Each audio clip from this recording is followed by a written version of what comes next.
I know this isn't what you expected. Hell, it's not what I expected either.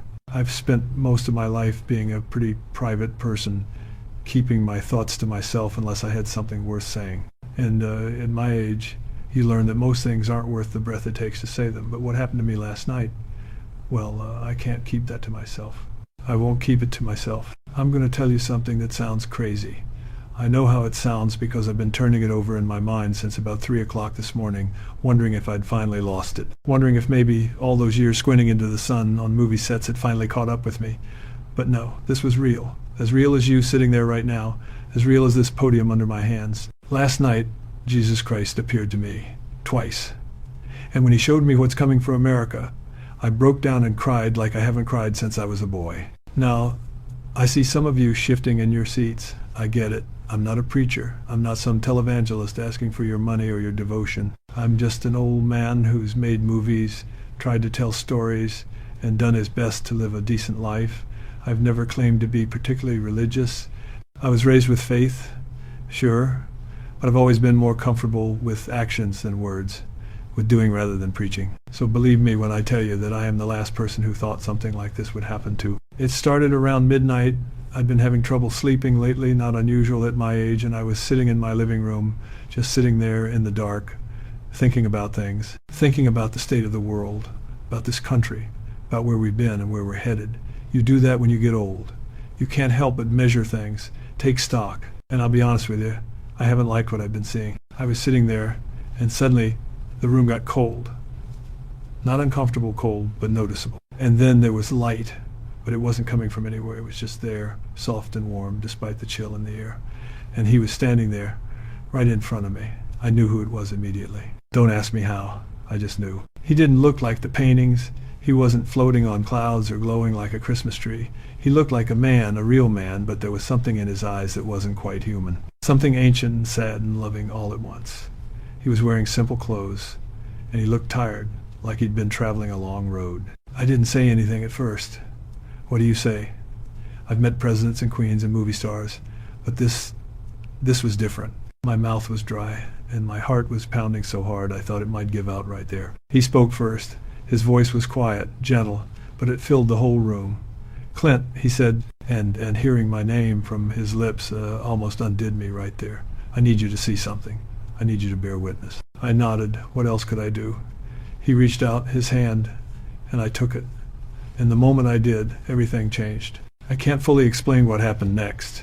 It was like I was still in my living room, but I wasn't. I was somewhere else, or maybe I was seeing through different eyes. Time seemed to fold in on itself. And he began to show me things. He showed me America as it is now. Not the America we like to pretend we are, but the America we actually are. He showed me the division, the hatred, the way we've learned to despise our neighbors over political differences. He showed me families torn apart, friendships destroyed, communities fractured. He showed me the loneliness, God. The loneliness. So many people living in crowds but feeling utterly alone. He showed me the children growing up afraid, uncertain, disconnected from any sense of meaning or purpose beyond the next post on social media. He showed me the greed, the way we've turned everything into a transaction, a commodity, the way we've valued profit over people, efficiency over compassion, winning over understanding. He showed me how we've poisoned our own discourse, how we've learned to communicate in sound bites and outrage instead of conversation and nuance. And then he showed me the churches, and this hurt to see, showed me churches more concerned with their own power and influence than with actually following his teachings. Buildings full of people who show up on Sunday and live like pagans the rest of the week. Preachers getting rich off the gospel while the poor go hungry. Faith reduced to a political weapon instead of a transformative way of life. But that was just the beginning. That was just showing me where we are. Then he said, now I'll show you where you're going. And that's when it got worse. He showed me an America 10, 20, 30 years from now, if we stay on this path. He showed me cities where people don't even speak to each other anymore, where everyone lives in their own digital bubble, their own curated reality, never having to encounter anyone who thinks differently. He showed me violence, not war necessarily, but everyday violence, casual cruelty, a coarseness of spirit that had become normal. He showed me families that weren't families anymore, just people sharing addresses. He showed me children raised by screens, their capacity for empathy and connection withered before it could fully develop. He showed me a generation so anxious, so depressed, so medicated that they moved through life like ghosts. He showed me the land itself, the beautiful land I've spent my whole life filming. What do you want me to do, I ask. I'm just one person. I'm just an old actor. What can I possibly do? He smiled then, and it transformed his whole face. You do what you've always done. You tell stories. You bear witness. You speak truth. And you trust that others will hear and respond. Change doesn't usually come from the top down, Clint. It comes from people like you, ordinary people who decide they're not going to accept things as they are, who decide to speak up even when it's uncomfortable. What should I tell them, I ask? Tell them what you saw. Tell them what's at stake. And tell them this: it's not too late.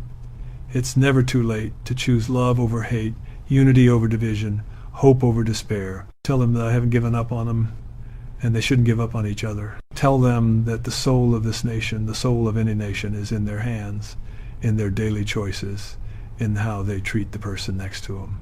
They won't listen, I said. People don't change. Some will listen, he said, and some of those will act, and their actions will inspire others. That's how it works. That's how it's always worked. You don't need everyone, Clint. You just need enough.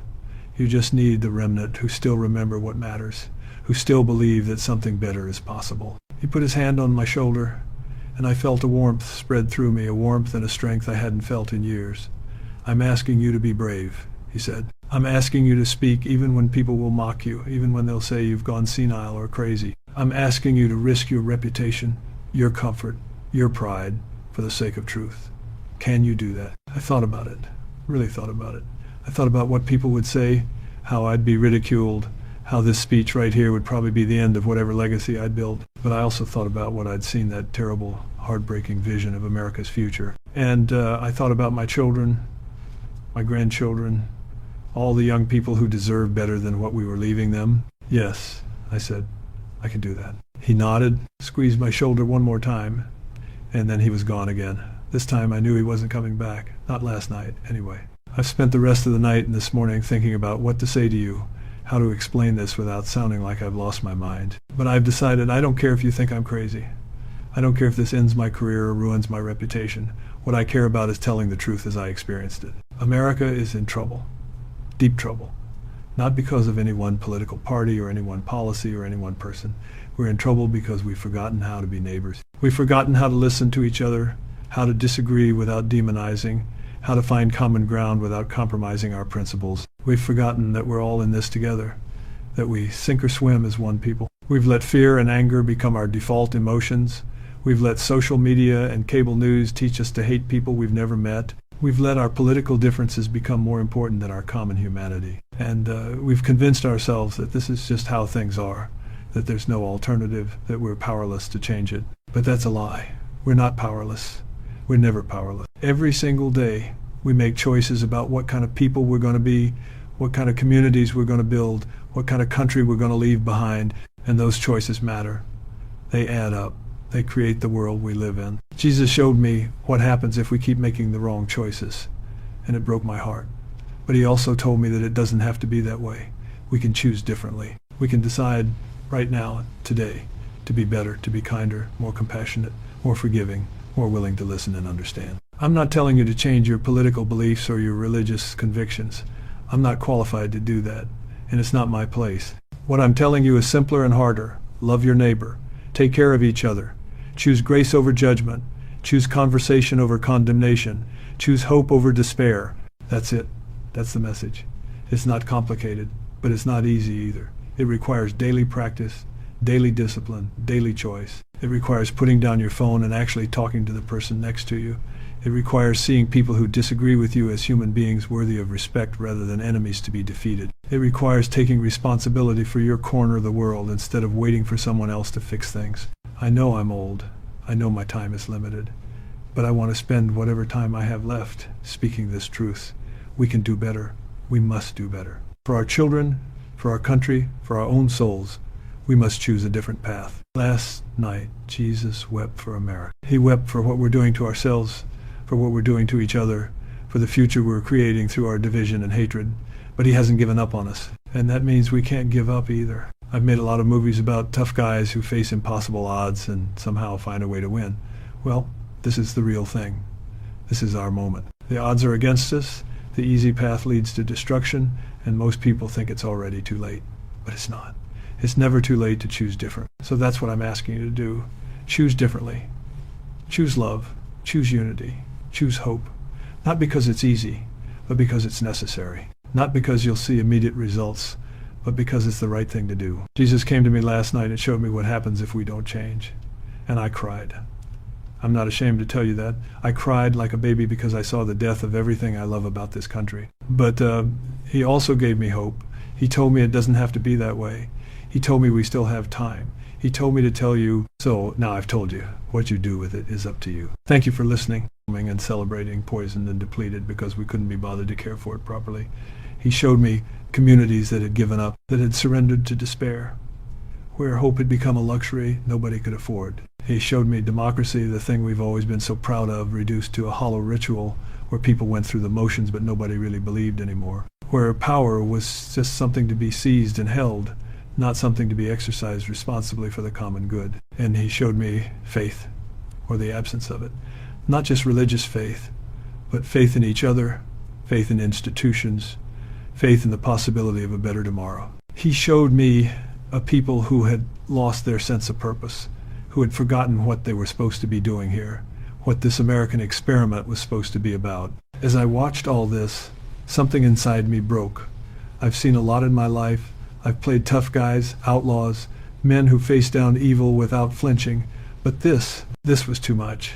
Tears started running down my face, and I couldn't stop them. I didn't even try. "Why are you showing me this?" I asked him. My voice was shaking. "Why are you showing this to me?" He looked at me with those eyes, those impossibly deep, sad, loving eyes, and he said, "Because it doesn't have to be this way. Because there's still time.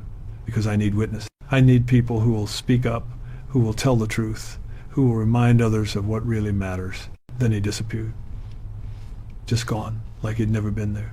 I was back in my living room, sitting in my chair, tears on my face, my heart breaking. I looked at the clock. Only a few minutes had passed, but it felt like I'd been gone for hours. I sat there for a long time, trying to process what I'd seen, trying to convince myself it wasn't real, that I'd fallen asleep and had a particularly vivid dream.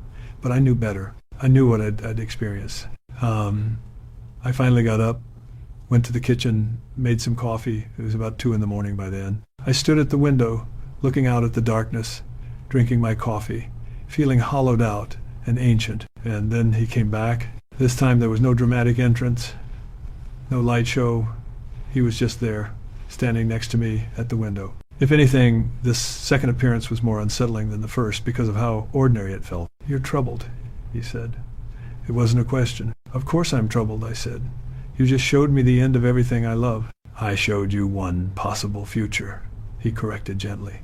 "Not the only future. Not the inevitable future."